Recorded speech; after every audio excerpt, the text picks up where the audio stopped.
Please don't make this emotional, Margaret. Mark and I need the real bedroom now. You'll be more comfortable in the sewing room anyway. That was the first thing my daughter-in-law said to me when I walked in the door on a Sunday afternoon, still holding the church bulletin folded inside my glove. Mum, it's just a room, my son added, not even looking up from the box he was carrying. You're one person. I stood in the hallway of the house I had lived in for 41 years, and I looked past both of them at the open door of my bedroom. Harold's nightstand was already out in the hall, shoved crooked against the wall like something waiting for the trash. My wedding photo lay face down in a laundry basket, and through the doorway I could see their headboard, their dresser, their whole life, arranged where mine had been that morning when I left for the 8 o'clock service. My name is Margaret Whittaker. I am 72 years old. I was married to Harold Whittaker for 42 years, and he built a good part of the life inside that house with his own hands, before a stroke took him from me 2 winters ago. Harold was a county building inspector. For 30 years, his whole working life was walking into other people's houses and asking one question. Is this built on something that will hold? He measured foundations. He checked what was carrying the weight. He signed his name to say whether a thing was safe for a family to stand in. I mention that now because it matters later. Mark is my son. He is 46. His contracting business had failed that spring, and when he asked if his family could stay with me just for a little while, Mum, just until we're back on our feet, I did not hesitate. I gave them the 2 guest rooms. I cooked. I covered the utilities. I told myself the coldness I felt from them was only the shame of a grown man who did not want to need his mother. I kept telling myself that for a long time. I set the bulletin down on the entry table. I did not raise my voice. I did not cry. I looked at Lauren, and then I looked at my son. No, I said. It was never just a room. Then I noticed the cedar box. Harold's cedar box, the one he made himself in the year we married, was sitting on the floor of the hallway with a yellow sticky note pressed to the lid. In Lauren's neat handwriting it said, "Old stuff, sort later." I did not say anything about the box. I picked up my purse from where I had set it, and I felt the weight of the folder inside it settle against my hip. Papers. I had driven across town to collect from my attorney's office that very morning, before church, when the 2 of them believed I was only praying. Wait, I could see them both thinking. Why isn't she crying? I went into the kitchen and put the kettle on. Some decisions should not be made standing up in a hallway. Some decisions deserve a table. I want to tell you I was shocked. I was not. Shock is for things you did not see coming, and I had been watching this arrive for months, the way you watch a storm cloud cross a field long before it ever reaches your porch. There had been 3 moments. I know now they were never separate at all. The first was small. A Tuesday. I came downstairs to make my morning coffee and found my whole kitchen rearranged. Lauren had moved the mugs, the flour tin, Harold's old percolator, all of it, into places that made sense to her, and to no one who had cooked in that room for 4 decades. When I asked gently if she could put the percolator back where I could reach it, she smiled and said, "This house really needs younger energy, Margaret. You'll get used to it." I told myself she was only nesting. She was under stress. "They mean well," I said, out loud, to the empty kitchen. The second was money, the way it usually is. Mark started leaving certain bills on the counter near my reading glasses. The electric, the water, never a word, just the envelope, placed where I would be sure to see it, the way you leave a note for someone whose job it is to handle a thing. I paid them. I told myself he was proud, that asking outright would have humiliated him. "He's grieving the business," I said. "He would not let this go too far." The third crossed a line. I could not explain away, though Lord knows I tried. Mark began asking about the deed. Not once. Again and again, always folded inside concern. "Have you thought about simplifying things, Mom? For when it all gets to be too much, it'd take the stress right off you." And Lauren, one evening at supper, setting down the serving spoon with a little click, "We just think about the future. That's all." A house like this really ought to have a family growing in it. A family. As though I were not one. As though the 41 years of family already soaked into those walls had simply expired. I sat there, and I buttered my roll, and I said nothing, and I hated myself a little for the silence. Maybe I'm being sensitive, I thought. Families are complicated.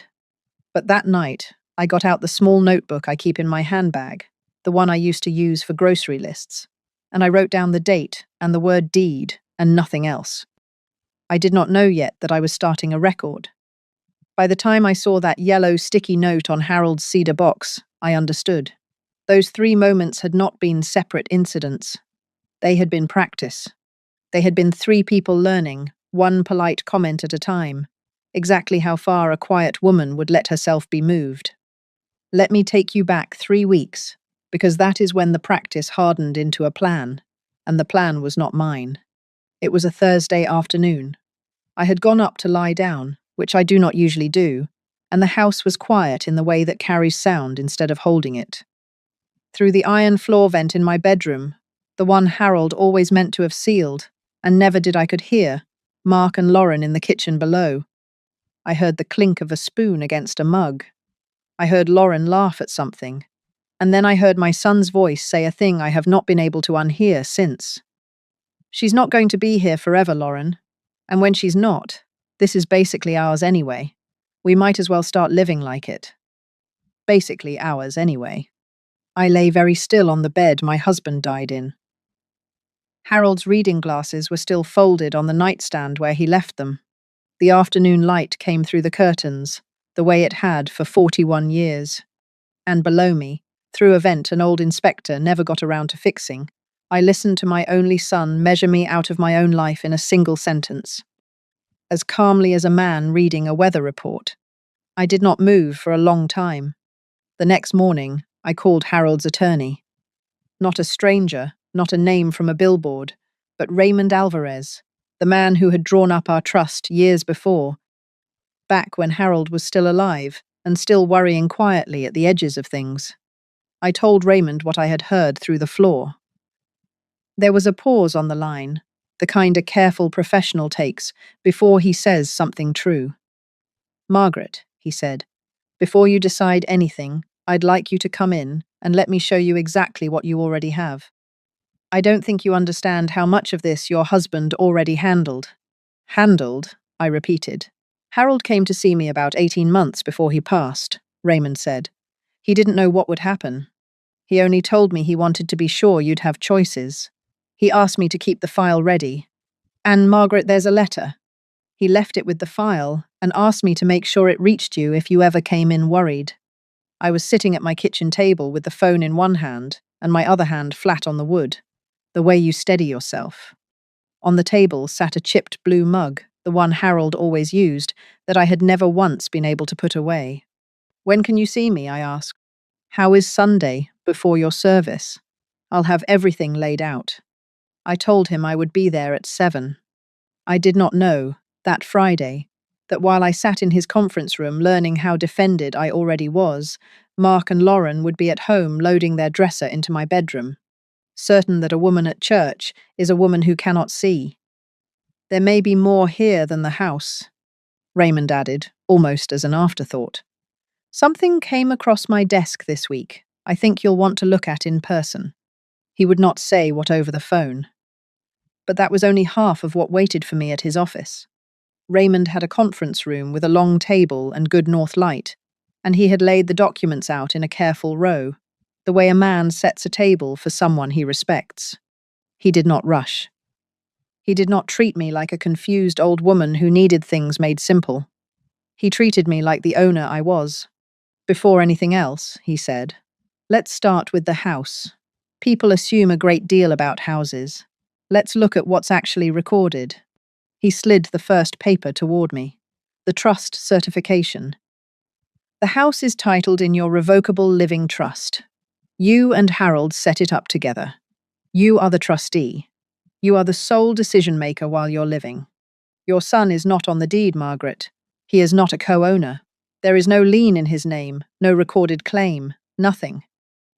Legally, he has exactly as much authority over this house as a man walking past it on the sidewalk. I read it myself. I always read everything myself. I put my finger under each line the way Harold used to when he was checking a permit. My name. Sole trustee. No co-owner. He talks about it like it's already his, I said quietly. Talking is free, Raymond said. The record is not so generous. Then he laid down the second paper, and this is where my hand went still. It was the temporary family occupancy agreement, the one I had almost forgotten.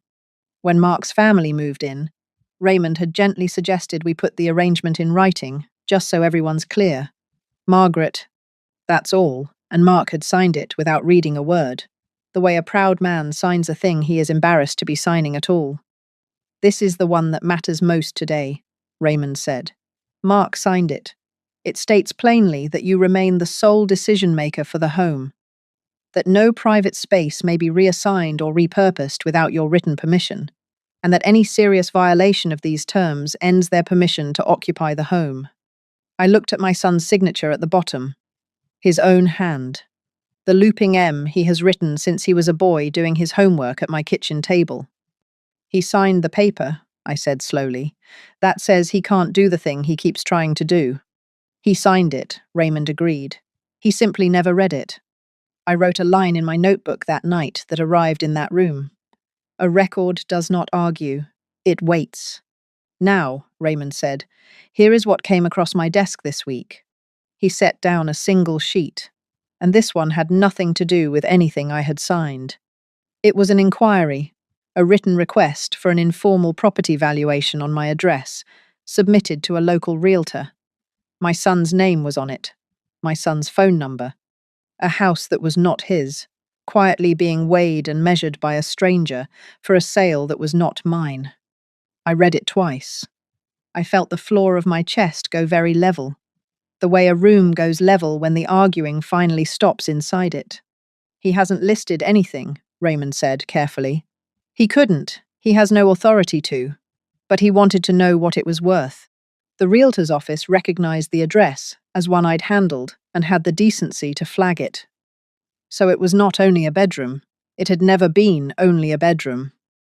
While I was cooking their suppers and paying their electric and telling myself he would not let this go too far, my son had been finding out what my life would sell for. I set the paper down gently on top of the others. All right, I said, show me the rest. There was more, and each page lifted a weight I had not known I was carrying.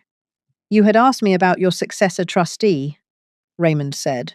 As it stands, Mark is named to take over the trust after you. Given everything you've told me, do you want to keep it that way? No, I said. It did not feel like revenge when I said it. It felt like accuracy. He had prepared an amendment. It removed Mark as successor trustee and named a neutral trust officer at the bank. Instead, a professional with no stake in my kitchen and no opinion about my bedroom. I read every word. Then I asked the question I always came back to. If someone tried to pressure me, I said, tried to push me into signing away the house while I was tired, or grieving, or afraid, what protects me? This does, Raymond said, touching the trust. And this, the amendment. And frankly, Margaret, your own clarity does. No one can sell what they do not own. No one inherits early from a woman who is still standing. I signed the amendment in my own hand. Then a revocation of an old financial power of attorney I had signed years back, naming Mark, in a softer season, when I believed handing him that authority was only good planning. I revoked it. Cleanly, notarized right there by Raymond's assistant, a young woman who did not pity me, who only pressed her seal into the page and said, "There you are, Mrs. Whitaker." There I was. And, last, Raymond set down a document he had already drafted days before at my request, in case I ever decided I needed it. A formal written notice, proper and lawful, ending Mark and Lauren's permission to occupy the home, to take effect on legal notice. If they ever crossed the line, the agreement drew. I did not sign that one in his office. I folded it into the folder, unsigned. I'll know, I told him. If the day comes, I need it. I did not know that day was 4 hours away. There's one more thing, Raymond said, and he handed me a sealed envelope, soft at the corners from being kept, with Harold's handwriting across the front. I put the whole folder in my purse. I thanked him. I drove to church and I prayed, and I did not open the envelope yet. Some letters you do not read in a parked car. I read Harold's letter that night, alone, after the house had gone quiet, and Mark and Lauren had retreated behind the door of the bedroom that was still, in every way that a record can measure, mine. I sat at the kitchen table with the chipped blue mug, and I opened the envelope with a butter knife. Carefully. The way you open something you cannot replace. The paper was Harold's yellow legal pad, torn along the top. On the front of the envelope he had written the words that undid me before I read a single line inside. For Maggie, if they ever make you feel like a guest. He knew me, not the future, me. Maggie, the letter began. If you are reading this, then something has happened that I could not see clearly enough to name, and I am sorry I am not there to sit beside you while you work it out. I want to tell you first that I do not know what went wrong. I am not writing this because I predicted anything. I spent 30 years walking into houses and checking whether they were built on something solid, and I got good at noticing when a thing looked fine on the surface but was carrying its weight wrong underneath. I started noticing it in our own family. In the way, people began talking around you instead of to you. In the way plans got made near you but never with you. I couldn't prove a thing. I only worried. So I did the one thing an old inspector knows how to do. I made sure the foundation was sound. I made sure that whatever came, you would be standing on something that would hold. I did not decide anything for you, and I don't want to start now. Raymond has the papers. All they do is give you choices. You are the one who makes them. You always were the stronger of the two of us, Maggie, even when you let me believe otherwise so I could feel useful. Please don't confuse peace with surrender. They are not the same, though they can wear the same quiet face. Ask every question. Read every page. Sign only what gives you rest. You are not a guest in your own life. You never were. I love you. Check the weight-bearing wall before you trust the room. Harold. I cried then. I want to be honest about that, but I want to be just as honest that I did not cry the way a rescued woman cries. I cried. The way you cry when someone who loved you reaches across 2 years and the far side of death, only to set his hand on your shoulder and say, I see you, and you are not alone, and you already know what to do. He was not a prophet. He was a careful man who had loved me enough to leave the foundation sound. I dried my face with the dish towel by the sink. I put the letter back in its envelope, the envelope back in the folder back in my purse. Then I looked at Harold's cedar box, which I had carried in from the hallway and set back on the table where it belonged. The sticky note peeled off and thrown away. Old stuff, she had written. I lifted the lid. His watch inside, still keeping the wrong time. His funeral program.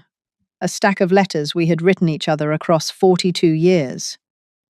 And a small worn key, the one that had opened this house since long before either of these people were born.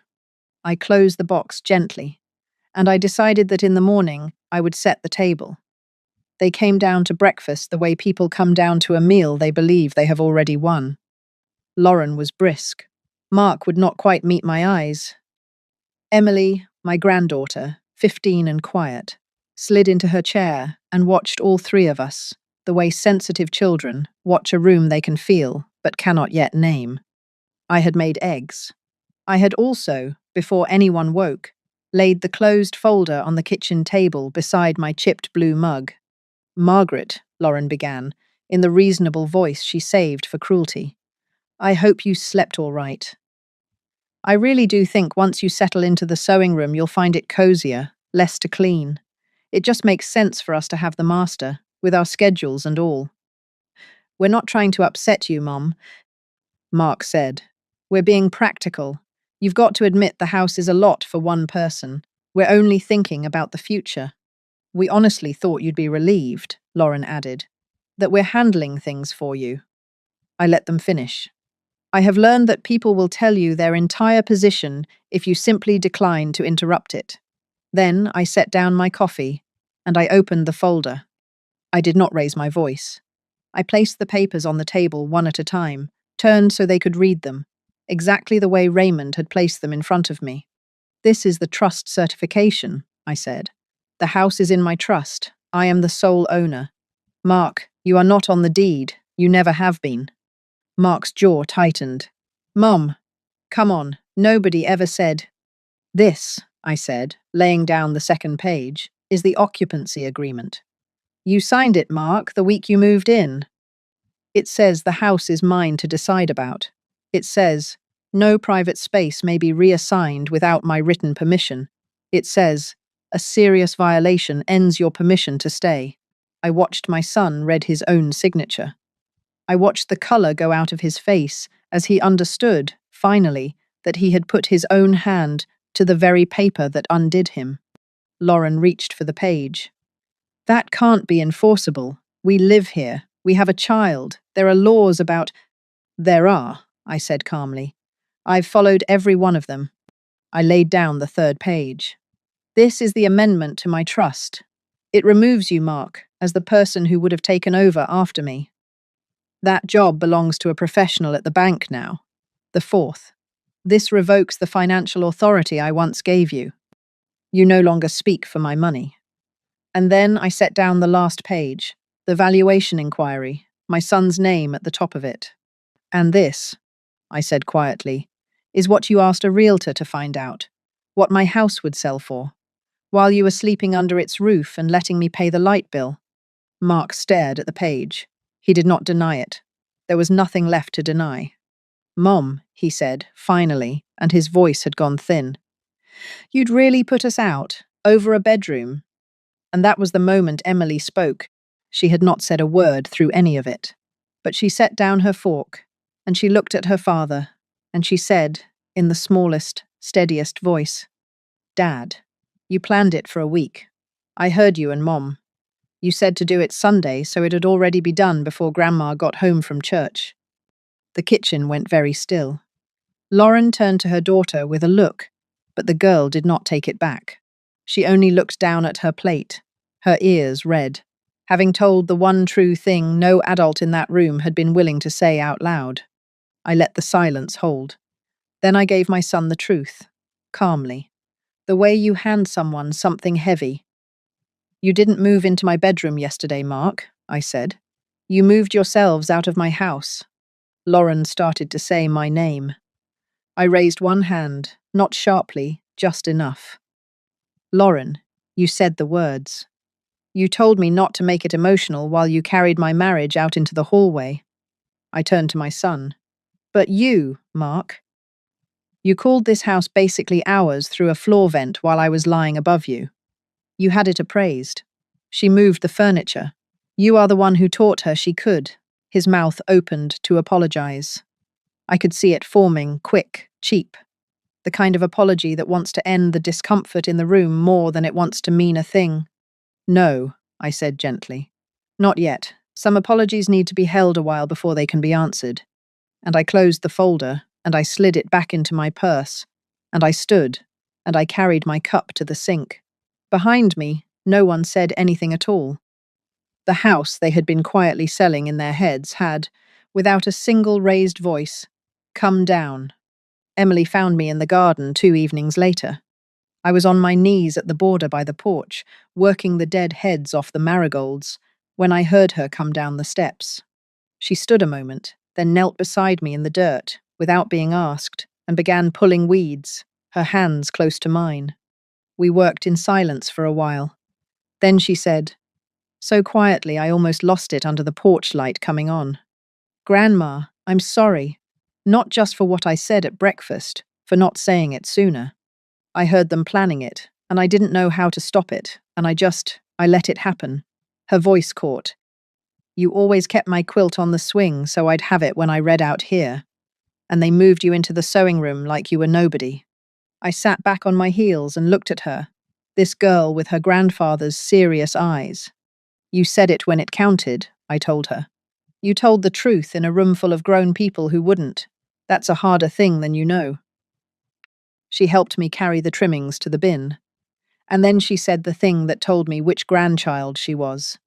Can you tell me about Grandpa's watch? The one in the box. Mom said it was old stuff, but it doesn't feel like old stuff. So I told her. About the watch, and the letters, and the man who spent his life checking whether things were built to hold. She listened the way you listen, when you're trying to keep something for a long time. She did not ask about the house. She did not ask about the trust, or the will, or where any of it would go. She asked about her grandfather. Before she went in, she folded the porch quilt that had slid off the swing, squared its corners the way I like them, and set it back without being told. A small thing. But I have learned to notice small things. They are usually practice for something, and I let myself believe this girl was practicing being the kind of person her grandfather had been. I did not pretend the last months had not happened. I love her, but love does not require me to hand my dignity back to the people who spent it. What I could do was keep one honest door open in a house of closed ones.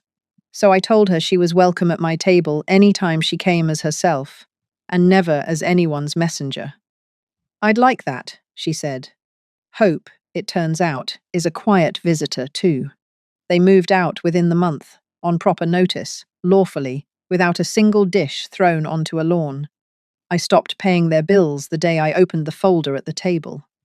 The bank removed Mark's name from the old authorizations. I changed my emergency contact at the doctor's office from my son to my neighbor Ruth, who has known me 30 years and has never once called my home, basically hers. After they were gone, and only then, I had the locks changed. And that same afternoon, I planted a row of white tulips along the front walk. I sold the big house the following spring, when I was ready, on my own timeline and no one else's. I moved into a bright, one-level cottage, 2 streets from my church, where every room belongs to me, and the afternoon light comes in low and gold.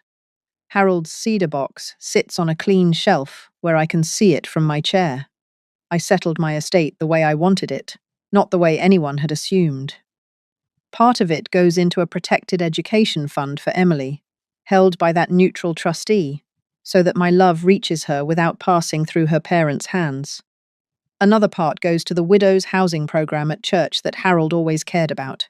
Mark's name is not on the house, and it is not on the money. He is on my prayer list. That is a different kind of list. Mark sent a long letter some months on. Pages of it. I read every one, in my own kitchen, with my own coffee, and no one making me feel in the way. Then I folded it carefully, and wrote him back, kindly and briefly. I did not perform a reconciliation to make the family comfortable. I chose peace over performance. I sit most evenings now on the front steps of the cottage, with the notebook that started as a grocery list and became something else. Tonight I wrote one line in it, in my own hand, the way I have signed everything that mattered this year. I was never the guest. I was the whole reason there was ever a home to be welcomed into. Sometimes dignity does not arrive with shouting. Across the walk, the white tulips have come up again, and the porch light is warm, and Harold's box sits on its shelf, keeping the wrong time perfectly. And the chair beside me is empty, but my life, at last, is not.